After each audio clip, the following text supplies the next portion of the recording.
Son las 10 de la noche y es la hora de opinar. Hoy con Blanca Heredia, Sabino Bastidas y Alexandra Zapata vamos a debatir qué podemos esperar para la segunda mitad del gobierno de López Obrador. Después va a estar con nosotros Arturo Erdely, el matemático. Con él vamos a ver cuál ha sido el avance de la vacunación en México y qué podemos esperar de esta nueva ola de contagios de COVID-19. Y para finalizar con Manuel Sánchez, voy a examinar la postura del presidente López Obrador de utilizar los derechos especiales de giro del Fondo Monetario Internacional para pagar la deuda externa de México. Así que quédese aquí en Foro TV, que ya comenzó la hora de opinar.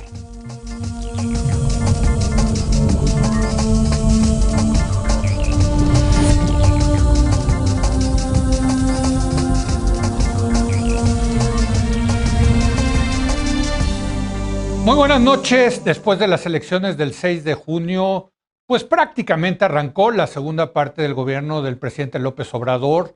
Incluso él ya ha anunciado que está escribiendo un libro que se llamará A Mitad del Camino.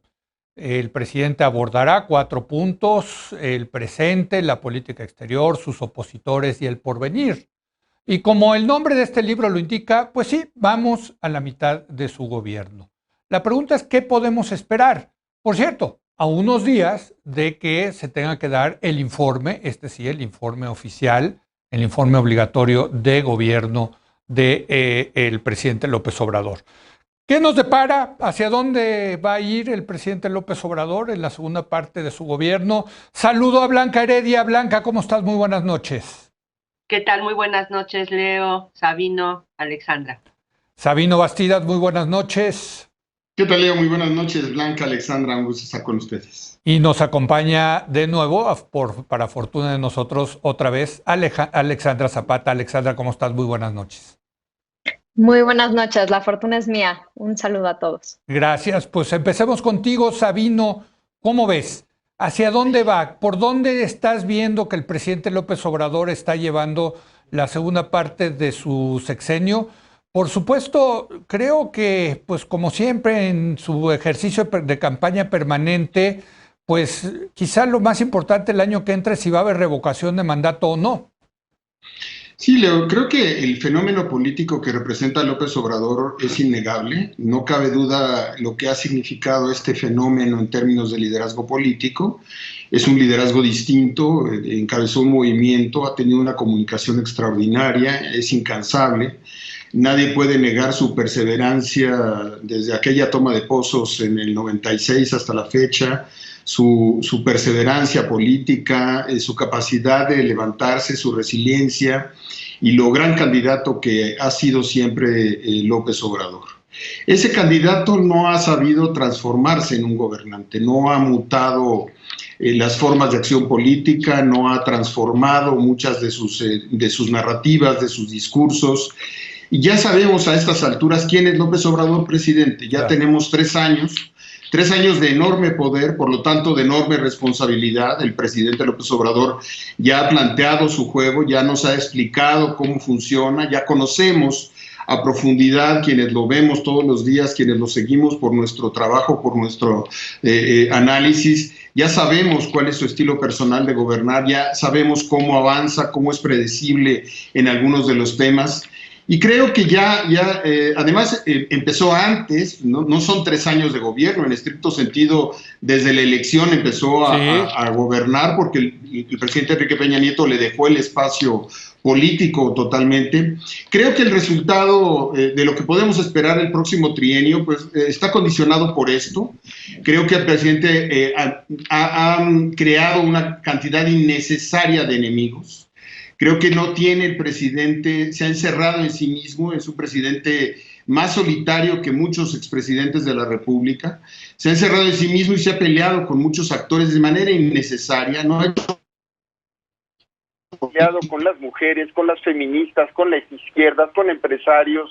Se ha peleado con las organizaciones de la sociedad civil, con los científicos, se ha peleado con los académicos. Y yo creo que el presidente, sobre todo, no ha construido ese modelo de izquierda al que estaba llamado. Le quedó grande su tiempo, le quedó grande el reto, las promesas que esperábamos de él, que esperaron de él 30 millones de mexicanos que votaron por él, creo que no las ha cumplido. El presidente se ve un hombre muy solo en términos de ideas políticas, no tiene intelectuales en torno a él, no hay ideas en torno a él, no hubo una estrategia, no hubo gente pensante que le aportara ideas, quizá porque él no se dejó, porque él no abrió las puertas para escucharlos, o quizá porque no hubo nunca articulado un solo proyecto en esta masa que significó el movimiento. Entonces, lo que vislumbro es un escenario diferente.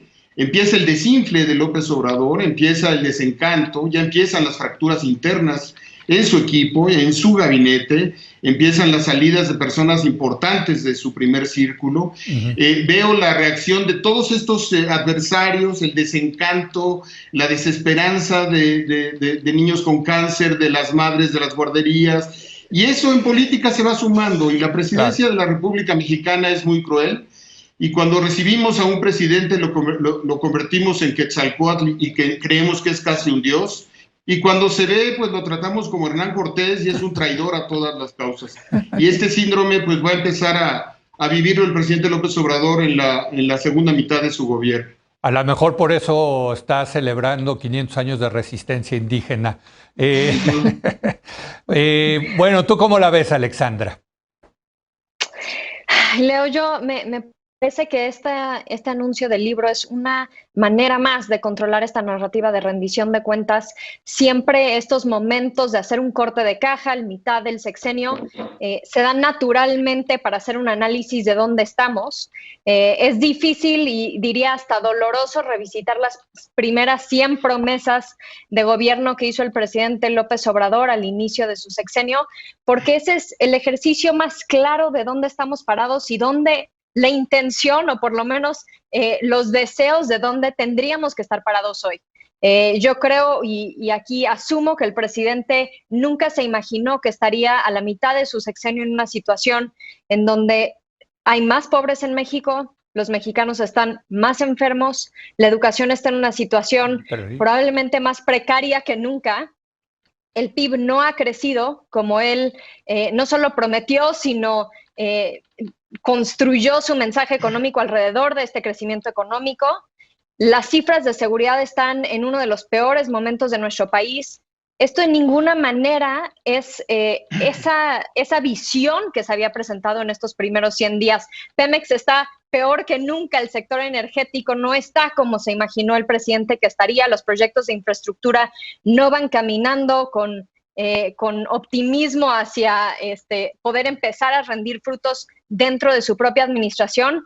Y de nuevo, esta narrativa que a él no le gusta rendir cuentas, a él particularmente no le gusta rendir cuentas frente a la evidencia y los datos duros. Sus ejercicios de rendición de cuentas son el libro que escribe él, la revocación de mandato, la consulta popular, y estos son los ejercicios que a él le hacen o contribuyen a esta narrativa que escuchamos todas las semanas de que la población nos sigue apoyando, sigue creyendo, sigue impulsando su mensaje, la narrativa, la cuarta transformación.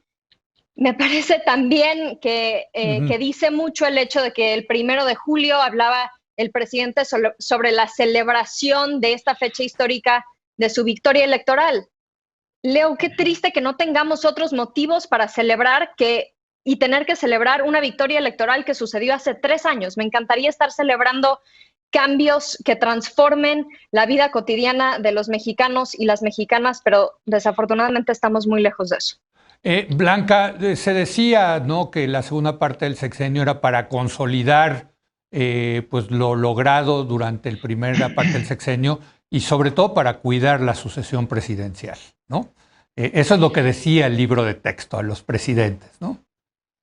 Efectivamente, yo creo que lo que yo alcanzo a observar es que veo a un presidente que, contra lo que muchas veces piensan sus críticos más acérrimos, sí reconoce la realidad, y en particular reconoce las realidades del poder.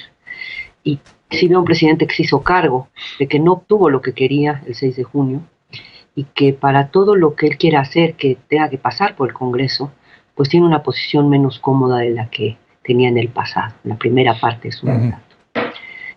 Observo que esto ha llevado a un giro en el talante y en la agenda con la cual está conduciendo el gobierno. Me parece que, a diferencia de en la primera parte de su administración, está abriendo menos frentes todos los días. Creo que desde muy temprano, después del 6 de junio, anunció que se iba a concentrar en 3 grandes reformas constitucionales, ya solamente en esas 3. La CFE y más generalmente el tema de electricidad, el tema electoral y el tema de Guardia Nacional. Los 3 son gordos, son temas muy grandes, pero al menos, digamos, vis-a-vis el pasado, tenemos una agenda acotada y a la cual, hasta donde yo alcanzo a ver, se ha limitado después del 6 de junio. No ha ahora, digamos, pensado que, o nos ha anunciado que va a abrir otra nueva reforma constitucional o algún otro frente. En las mañaneras, digamos, revisando las mañaneras desde el 7 de junio para acá, el único cambio que observo es la creación de este espacio tan curioso, por llamarlo de alguna manera, y tan desafortunado en la manera en la que se ha manejado y conducido, que es el de quienes quieren las mentiras. Fuera de eso veo continuidad en lo formal y también en el tono. Veo, sí, digamos, al presidente que ya conocemos, que ataca, critica a diferentes sectores en diferentes días, pero tampoco veo que ahora haya abierto una guerra con algún nuevo actor, quizás porque como decía Sabino, ya se peleó con todos, pues ya hay que pensar que se pudiera pelear con alguien más. Pero en todo caso sí veo a un presidente como más enfocado y más haciéndose cargo, insisto, de que su posición de poder relativa cambió después del 6 de junio. También observo el que, a diferencia, de nuevo, de la primera parte del sexenio, hay un ligero avance en el sentido de reconocer algunas cosas que son como muy evidentes. Por ejemplo, ya en 2 mañaneras en este periodo se reconoció que sí han aumentado los feminicidios y que sí ha aumentado la violencia al interior de los hogares mexicanos. Esto me parece que está bien, que se reconozca. También dijo en algún momento, en alguna mañanera, y lo repitió en alguna otra locución, que pues no iba bien las cosas en seguridad, en particular en homicidio doloso, y dijo también que en caso de que eso no se corrigiera, eso sería un fracaso de su administración y de su proyecto. Me parece también fuerte y hay que, me parece, decirlo. 2 elementos más y concluiría. Me parece, hasta donde sé, que también es un buen signo que la primera reunión formal que tuvo el presidente después del 6 de junio fue con la cúpula del sector privado. Y en esa reunión en corto, digamos, esa reunión cerrada con integrantes del Consejo Mexicano de Negocios, les manifestó que él iba a acotar su agenda a estos 3 temas que ya mencionamos, les pidió su apoyo, les dijo que el gobierno solo no iba a poder generar crecimiento y les pidió su apoyo. Y en algún sentido, digamos, hizo un compromiso de que no iba a abrir justamente frentes distintos a estos 3 anunciados. Finalmente, a mí me dio mucha tranquilidad que después de haberle invertido tanto tiempo, tanta energía al asunto de extender el mandato del ministro presidente Saldívar, haya tomado de tan buen talante la decisión del presidente de la Corte, que yo celebro mucho, de no haber aceptado el regalazo. Y eso creo que salvaguarda pues al Poder Judicial, a la Corte, y nos permite, pues a mí cuando menos sí me dio un respiro. Entonces esa sería mi percepción. Sí veo un presidente en ese sentido más cercano a lo que tú decías de los presidentes típicamente del sistema político mexicano en la segunda parte de su mandato, pues ya un poco cerrando más que abriendo nuevas áreas y nuevos frentes. Y preparando desde luego la sucesión. Sí, déjame ir a este tema de la sucesión aquí, Sabino, y tú conoces muy bien y lo has estudiado, el tema de la sucesión. Desde luego, la segunda parte del sexenio hay que cuidar la sucesión, pero también lo que decía el libro de texto es que había que aguantarlo hasta el final, ¿no? Para no perder el poder. Y aquí lo que me llama la atención es que quien da el banderazo prácticamente después de las elecciones intermedias de la sucesión, es el propio presidente López Obrador, ¿no? Eso sí es algo nuevo, me parece, que el propio presidente empiece a abrir las barajas y las cartas y habla de que las corcholatas, etcétera. ¿Cómo ves este asunto, Sabino? Mira, creo que buena parte de la crisis que estamos viviendo es que el sistema político mexicano del viejo régimen político priista ya no existe. Sí. Y las reglas completas del nuevo régimen democrático no terminan ni de existir ni de consolidarse. Para poner un ejemplo, somos un país que carece de reglas para administrar la sustitución del presidente de la República. Si por alguna razón en este momento faltara López Obrador, carecemos de una ley reglamentaria para operar ese proceso y entraría el país en una crisis nunca vista, porque el sistema no tiene las reglas del presidencialismo antiguo, no tiene el viejo partido único, no tiene, y no hay que extrañarlo, pero las nuevas reglas de la democracia están a medias, están incompletas, sí. Los procesos políticos no están decantados, y López Obrador desmanteló parte de estas reglas. Entonces estamos ante un sistema con reglas inéditas. En México pueden pasar cosas que no pasaban en el pasado. Estamos ante un escenario de una enorme vulnerabilidad en términos institucionales para la gobernabilidad. El hecho de que esté resistiendo la democracia, me parece que qué bueno que las presiones de la sociedad le elevaron los costos al presidente de la Corte, que a pesar de pasarse 4 o 5 meses deshojando la margarita, al final tuvo que ceder ante las presiones y funciona la democracia cuando todas sus partes presionan y deciden continuar con el modelo democrático. Pero a López Obrador le ha pasado algo muy grave, que yo creo que va a incidir en la sucesión presidencial. Algo contrario a lo que le pasó, por ejemplo, a su acérrimo adversario Carlos Salinas de Gortari. Carlos Salinas de Gortari llegó con un debilitamiento de la legitimidad, debilitado por la elección en su legitimidad de ingreso, pero logró con su ejercicio político altos niveles de popularidad y de legitimidad. López Obrador, al contrario, llega con una enorme popularidad de origen, con una enorme legitimidad, y su ejercicio político lo ha ido erosionando, y hoy tiene una legitimidad que empieza a cuestionarse. Y esa debilidad en la estructura de nuestro sistema... Perdón, querido Sabino, pero la popularidad del presidente se ha mantenido en niveles bastante aceptables desde por lo menos ya 2 años, y está en alrededor de 60% de los mexicanos aprueba la manera en que gobierna López Obrador. Así que hablar de un deterioro, híjole, no sé. Yo creo que ya estamos entrando a la etapa del deterioro político normal de un gobierno. Sí. Yo creo que hay muchos sectores que ya desaprueban la manera como López Obrador está gestionando políticas públicas concretas. Yo creo que están de acuerdo en que llegó por la vía democrática, pero efectivamente en su ejercicio político ha ido sufriendo un deterioro política por política, sector por sector. Creo que su popularidad deriva de su estrategia de comunicación y que en buena medida no hay nada enfrente que le haga el contrapeso, y hay un desgaste, hay un cansancio. Pero lo que quiero poner en la mesa es que no tendrá las facultades tradicionales del presidencialismo, que no tendrá éxito en el funcionamiento de su sucesión producto de ese poder, porque lo tendrá debilitado.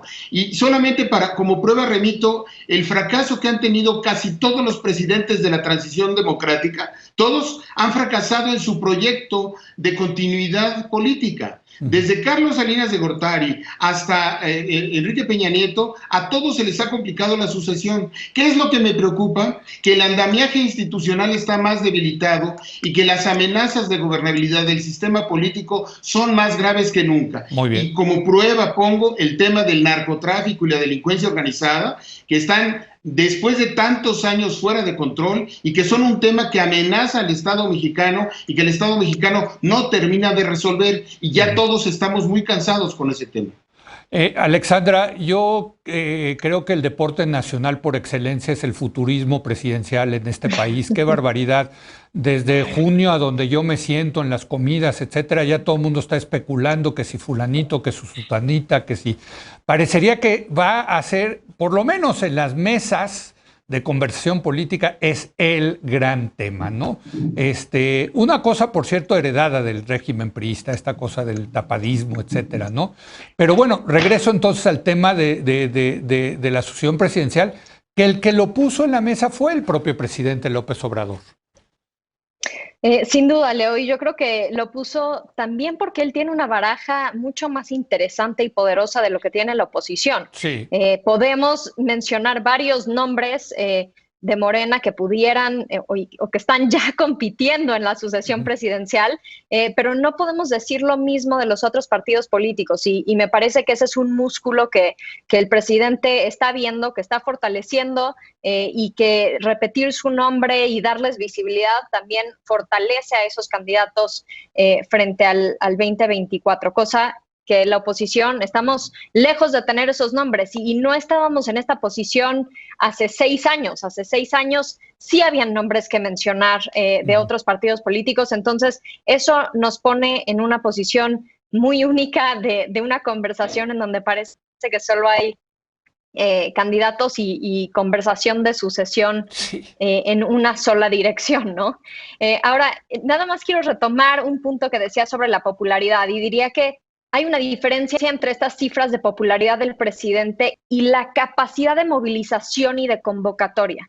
Y aunque coincido contigo que las cifras de popularidad siguen muy altas, incluso desafiando predicciones con la crisis económica, con la crisis sanitaria, etcétera, esa capacidad de movilización, o por lo menos la percepción que se tiene, sí sufrió como resultado tanto de las elecciones, este 7% que participó en la consulta sobre expresidentes. Y creo que a eso se refiere, o me atrevo a preguntarte, Sabino, si eso es un poco a lo que te refieres rumbo a estos siguientes 3 años. Y finalmente, sobre esta construcción institucional que me preocupa mucho, los 100 puntos del plan del presidente López Obrador cierran con esta mención de los cambios se tienen que hacer rápido, le hace la primera mitad del sexenio, para que no sean fáciles de tumbar y se puedan de alguna manera fortalecer en la segunda parte del sexenio. Lo que hemos visto y lo que escuchamos durante mucho tiempo es que la transformación institucional a nivel federal iba primero a haber una parte de destrucción y que iban a haber consecuencias y se iba a sufrir a raíz de esa destrucción, pero que después veríamos esta etapa de reconstrucción institucional en donde todo vuelve a funcionar bajo una nueva mecánica, transformado, ejecutando en la dirección que quería el presidente. Y a mí me preocupa mucho que no estamos ni cerca de ver una sola institución, Leo, que esté mejor posicionada, con mucha mejor fortaleza institucional hoy de lo que veíamos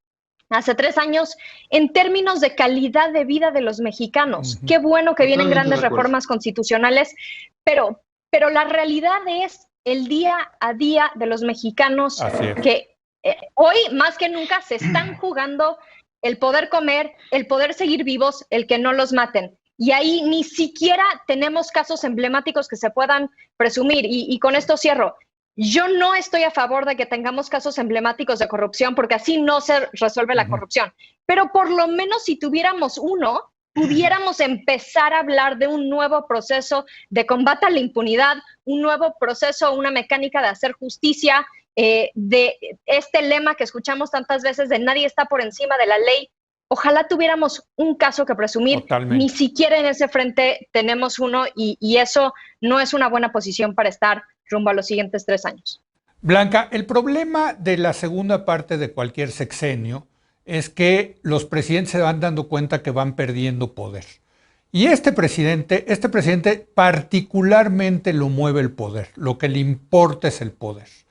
Y va a ser una gran prueba para el personaje Andrés Manuel López Obrador ver cómo va a reaccionar frente a esta inevitable pérdida de poder que viene conforme se va terminando el sexenio, ¿no te parece?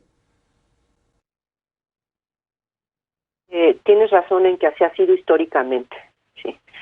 Pero hay una condición que creo que está menos presente ahora que antes, y es el grado de institucionalización de las relaciones políticas y de la vida política. cuando, como ha ocurrido en la primera parte de esta administración, hemos observado un proceso de desinstitucionalización y de correlativo a él, de personalización en algunos momentos y casos, en muchos de hecho, extrema del poder político, me parece que cambian las condiciones. Este es un presidente que es inusualmente poderoso, sí, que está inusualmente constreñido por las reglas formales e incluso por las informales, y cuyo capital político es, hoy por hoy, el activo más valioso del sistema político mexicano para cualquiera que quiera tener un cargo o alguna posición en el sistema político formal. Y eso lo decide él. ¿A quién le pasa eso? ¿Sí? Sí. No se lo va a poder pasar completo porque es imposible, ¿sí? Pero él tiene y es propietario único y exclusivo, ¿sí?, de ese apoyo popular, también de el enojo que le produce a segmentos crecientes de la población mexicana, pero está absolutamente concentrado en su persona, no en la presidencia, no en un cargo, me explico, no es una cosa formal, es de él, es su propiedad privada. ¿Y a quién decide él pasarle eso? Me parece que es lo primero que nos dijo cuando él abrió la baraja después del 6 de junio. Oye, Blanca, y otra pregunta sería si es heredable ese poder, ¿eh? Yo creo que es solamente parcialmente transmitible. ¿Sí? O sea, sí él puede decidir si se lo va a dar a Marcelo, a Claudia, en fin, a quien decida dárselo, ¿sí? Y algo le va a ayudar muchísimo a esa persona. Pero va a haber una pérdida, digamos, una especie de fuga, porque pues es imposible que esa persona que recibe ese regalo, digamos, o ese activo, pues pueda al mismo tiempo convertirse mágicamente en Andrés Manuel López Obrador, ¿no? Entonces, pues va a haber una fuga, una pérdida. Pero así es como yo lo veo. Sí. Vamos, creo, a ver a un presidente que va a seguir siendo muy poderoso porque tiene un poder que no depende de las instituciones, que depende del aprecio enorme que sigue teniendo entre millones de mexicanas y de mexicanos él en lo personal.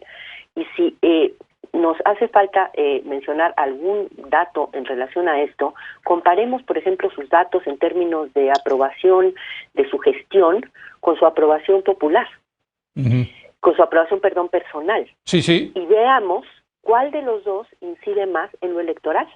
Mi impresión es que lo que incide mucho más es la aprobación personal.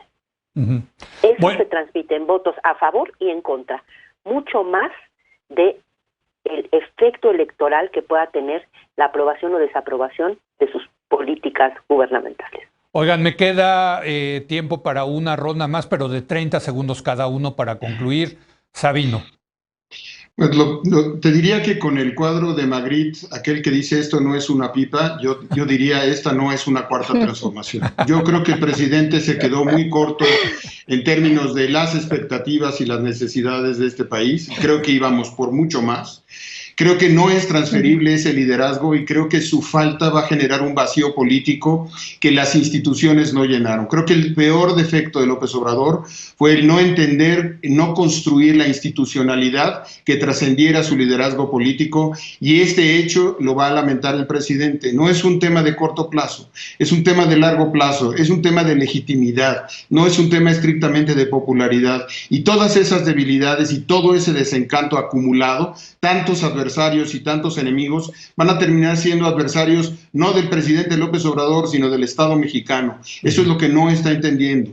El vacío en el que podemos caer después de un liderazgo como el de López Obrador en 2024, no le arriendo la ganancia a su sucesor en términos de debilitamiento, de tener un expresidente tan poderoso, de encontrarse las instituciones como se las está encontrando, de dejar la vida pública como la está dejando tan polarizada, el riesgo de no haber construido puentes políticos y el desperdicio de esa enorme oportunidad.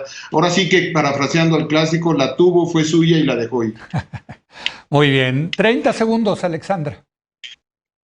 Sí, espero y te escucho, Blanca, y espero que ese trago de humildad que describes sea cierto y que le permita también ver con mucho más claridad de datos, de realidad, de evidencia, qué falta por construir hacia adelante en estos siguientes 3 años. Espero que cuando habla el presidente de escribir un libro sobre el porvenir pueda empezar a enfocarse no solo en los 3 años, sino en el mediano plazo para México. Lo que escuchamos todos los días siguen siendo ahorita batallas con el pasado, peleas, la grilla de Twitter, y creo que necesitamos estar mucho más enfocados en el mediano y largo plazo en México, que es realmente el legado que va a dejar el presidente López Obrador, lo que heredará la siguiente administración y en muchísimos sentidos lo que recordaremos de él cuando ya no sea presidente.